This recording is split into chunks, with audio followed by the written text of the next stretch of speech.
आज की short analysis में हम डिस्कस करेंगे कोरोमंडल इंटरनेशनल स्टॉक के ऊपर। और दोस्तों ये stock beginning of this year January 2025 से करेक्शन के अंदर चल रहा है। ओवरऑल अगर आप देखो तो ये स्टॉक ने 2.5 महीने पूरे करेक्शन में बिता दिए और करेक्शन में भी दोस्तों स्टॉक ने यहाँ पर दोनों तरह का करेक्शन दिया, प्राइस वाइज टाइम वाइज दोनों। पहले स्टॉक ने प्राइस वाइज करेक्शन दिया जहाँ पर ये स्टॉक काफ़ी हद तक डाउन साइड करेक्ट हुआ, फिर टाइम वाइज करेक्शन के अंदर स्टॉक ने साइडवे कंसोलिडेशन करी, एक स्ट्रॉन्ग बेस बनाकर अल्टीमेटली उसको ब्रेकआउट किया है। और दोस्तों ये स्टॉक के अंदर मल्टीपल पॉजिटिव फैक्टर्स भी ट्रिगर हुए हैं जिसके तहत ये स्टॉक करंट लेवल से अपसाइड में 8 to 10%, 8 से 10% अपसाइड मूव दे सकता है। लेकिन फ्रेंड्स यहाँ पर कोई भी हमारी बाय सेल होल्ड रिकमेंडेशन बिल्कुल भी नहीं है। ये प्योरली एजुकेशन पर्पज से मैं अपना पॉइंट ऑफ व्यू आप लोगों के सामने शेयर कर रहा हूँ। कोई भी पोजीशन लेने से पहले अपने फाइनेंशियल एडवाइज़र को ज़रूर कंसल्ट कर लेना। दोस्तों आप लोग देख सकते हो कि ये वो टॉप था जहाँ से स्टॉक के अंदर एक डाउनवर्ड स्लोपिंग पैरेलल चैनल के थ्रू करेक्शन ट्रिगर हुई, और जब तक स्टॉक ये डाउनवर्ड स्लोपिंग पैरेलल चैनल में था यहाँ पर कुछ लोअर लोज ट्रिगर होते गए। फर्स्ट लोअर लोज यहाँ हिट हुआ, सेकेंड लोअर लोज यहाँ पर, और लास्ट लोअर लोज यहाँ हिट हुआ।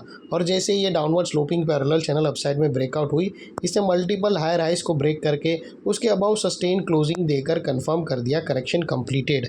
यहाँ पर हमें दो मेजर पॉजिटिव सिग्नल मिले। पहले तो इसने डाउनवर्ड स्लोपिंग पैरेलल चैनल को अपसाइड में ब्रेक किया, सेकेंडली इसके जो लोअर लोज थे वो हायर हाइज में शिफ्ट हुए क्लोजिंग बेसिस पे, जो हमें कंफर्म करता है कि यहाँ पर टेम्पररी बॉटम लग गई है एज लॉन्ग एज इसके लोअर लोज प्रोटेक्टेड है।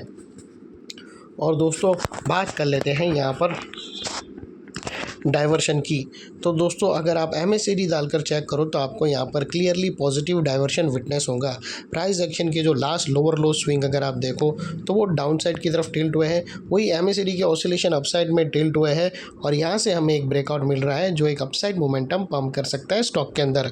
और अल्टीमेटली दोस्तों बात कर लेते हैं यहाँ पर चार्ट पैटर्न की।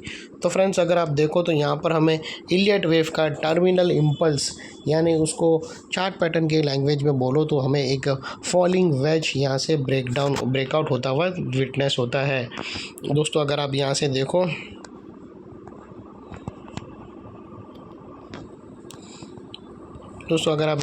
तो हमें ये वेज पैटर्न अपसाइड में ब्रेकआउट होता हुआ मिलता है, और ये उसकी इंटरनल 5 वेव है। Wave 1, wave 2, wave 3, wave 4 and wave 5।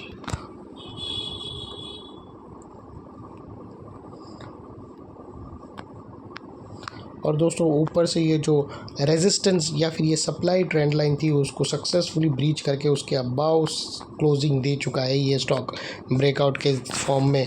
और यहाँ पर अगर आप देखो तो हमें एक रेंज ब्रेकआउट भी आइडेंटिफाई होता है। दोस्तों अगर आप यहाँ से देखो तो हमें एक रेंज भी यहाँ से ब्रेकआउट होते हुए मिली है जिसकी नेकलाइन 1770 के आसपास आती है, और यहाँ से दोस्तों अपसाइड में जो टारगेट निकल कर आते हैं वो 1920 के आसपास का टारगेट आता है दोस्तों, 1925 के आसपास, जो अगर आप कैलकुलेट करो तो 8 से 10% का होता है। और दोस्तों याद रखना अगर ये स्टॉक 2000 के ऊपर क्लोजिंग देता है तो यहाँ पर एक बड़ी पैटर्न ब्रेकआउट होगी, जिसके बाद ये स्टॉक के टारगेट और भी अपसाइड में रिवाइज हो सकते हैं, और अल्टीमेटली ये एक डबल धमाका का कैंडिडेट भी बन सकता है। और दोस्तों यहाँ पर बीच में एक रेजिस्टेंस है टारगेट से पहले जो स्टॉक फेस करेंगे, जिसको हम ब्लू में कर देंगे। और फ्रेंड्स बात कर लेते हैं यहाँ पर स्टॉप लॉस की। तो यहाँ पर मल्टीपल ऑप्शन अवेलेबल है, आप अपने एडवाइज़र को पूछकर ब्रेकआउट कैंडल के लो के नीचे क्लोजिंग बेसिस पर रख सकते हो, ATR की हेल्प ले सकते हो, या फिर नियरेस्ट लोअर स्विंग। जो भी स्टॉप लॉस रखो दोस्तों इतना मेक श्योर करना कि आपका risk to reward ratio at least 1:2 या मिनिमम 1:1.5 रहना चाहिए।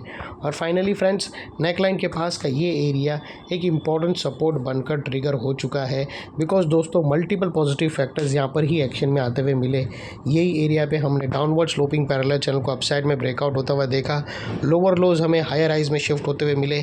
यहाँ पर ही दोस्तों हमें पॉजिटिव डाइवर्शन मिला MACD और प्राइस एक्शन के थ्रू, और यहाँ पर ही दोस्तों हमें इलियट वेव का टर्मिनल इम्पल्स यानी फॉलिंग वेज भी दोस्तों अपसाइड में ब्रेकआउट होता हुआ मिला। तो ये सारे मल्टीपल पॉजिटिव फैक्टर्स और साथों साथ पैरेलल चैनल भी ब्रेकआउट होते हुए मिली। तो ये सारे मल्टीपल पॉजिटिव ब्रेकआउट्स के कारण नेकलाइन का ये एरिया जो अभी तक एक रेजिस्टेंस था वो अल्टीमेटली एक स्ट्रॉन्ग सपोर्ट बनकर ट्रिगर हुआ है, और इतने बड़े स्ट्रॉन्ग सपोर्ट के नीचे क्लोजिंग बेसिस पे आप लोगों का स्टॉप लॉस रहना चाहिए जो आसानी से ट्रिगर ना हो, और अगर ट्रिगर हो जाता है तो उसको सिंसियरली स्टॉप लॉस देकर ट्रेड को वाइंड अप कर देना चाहिए।